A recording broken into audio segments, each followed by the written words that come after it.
আসসালামু আলাইকুম। আমি আবু সাইদ, প্রভাষক, ইসলামী স্টাডিজ বিভাগ, মোহাম্মদপুর মহিলা কলেজ, মোহাম্মদপুর, ঢাকা এবং ১৭তম নিবন্ধনে মেধাতালিকা প্রথম। সকলে কেমন আছেন? আশা করি আলহামদুলিল্লাহ সকলে ভালো আছেন। আমিও আপনার দয়ে আলহামদুলিল্লাহ ভালো আছি। সকলে অবগত আছেন, আজ বহুল কাঙ্ক্ষিত ৭ম গণবিজ্ঞপ্তি প্রকাশিত করা হয়েছে, যেখানে ৬৭,২০৮টি শূন্যপদ রয়েছে। আগামীকালের দৈনিক পত্রিকাগুলোর মধ্যে বিস্তারিত বিজ্ঞপ্তি প্রকাশিত হবে এবং আপনারা বিজ্ঞপ্তি প্রকাশের শর্তগুলো দেখে নেবেন। আবেদন শুরু হবে ১০ জানুয়ারি থেকে এবং আবেদন শেষ হবে ১৭ জানুয়ারি রাত ১২টা পর্যন্ত আবেদন করা যাবে। তাই আপনারা অবশ্যই আবেদন করার পূর্বে যে প্রতিষ্ঠানে আবেদন করবেন সেই প্রতিষ্ঠান সম্পর্কে অবশ্যই খোঁজখবর নিয়ে তারপর আবেদন করবেন। প্রতিষ্ঠানের স্টুডেন্ট সংখ্যা, আর্থিক সুবিধা, লোকেশন এবং যাবতীয় ওই প্রতিষ্ঠানটার ভবিষ্যৎ কেমন সেই সম্পর্কে যাবতীয় খোঁজখবর নিয়ে তারপরে আবেদন করবেন। কারণ একটি প্রতিষ্ঠান যদি আপনার ভালো হয় তাহলে আপনার পরবর্তী লাইফটাও ভালো চলবে। তাই প্রতিষ্ঠান সম্পর্কে বিস্তারিত খোঁজখবর নেওয়ার পরে আপনারা আবেদন করবেন। আর যারা রিসুপারিশের জন্য অপেক্ষা করতেছেন, আপনাদের রিসুপারিশ 10 তারিখের পূর্বেই করা হবে ইনশাল্লাহ। যেহেতু আবেদন 10 তারিখ থেকে শুরু, তাই 10 তারিখের পূর্বেই আপনাদের রিসুপারিশ করা হবে ইনশাল্লাহ। সেটা হতে পারে আগামী কাল অথবা পরশু দিনের মধ্যে ইনশাল্লাহ। এই ৭ম গণবিজ্ঞপ্তিতে ইন্ডেক্সধারী যারা আছেন বর্তমান কর্মরত ভিন্ন প্রতিষ্ঠানে, আপনারা আবেদন করতে পারবেন না।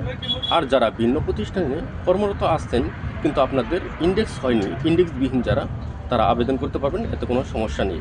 যেহেতু বলা হয়েছে ইন্ডেক্সধারী আবেদন করতে পারবে না, যেহেতু আপনাদের ইন্ডেক্স এখনও হয়নি, তাই আপনারা আবেদন করতে পারবেন ইনশাল্লাহ।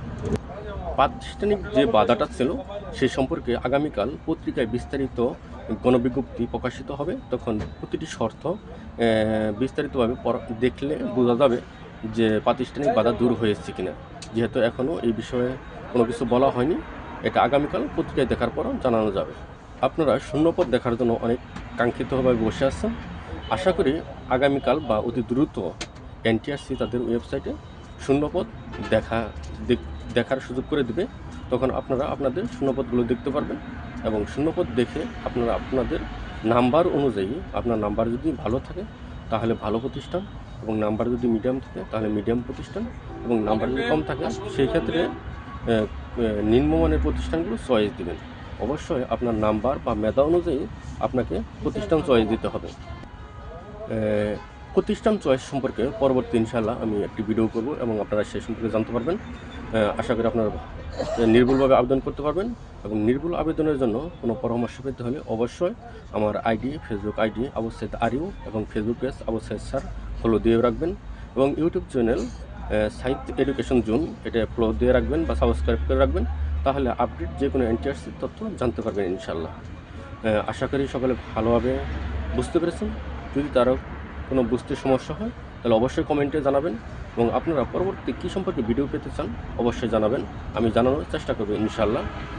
আর যারা 19তম নিবন্ধনে সহকারী শিক্ষক, ইসলাম শিক্ষা ও প্রভাষক পদে প্রস্তুতি নেবেন, অচিরেই আমার 19তম নিবন্ধন সহকারী শিক্ষক প্রভাষক প্রস্তুতি ব্যাচ চালু হবে এবং নিবন্ধন বইয়ের কাজ চলমান। অচিরেই বইও প্রকাশিত হবে, চূড়ান্ত সিলেবাস প্রকাশিত হওয়ার পরে।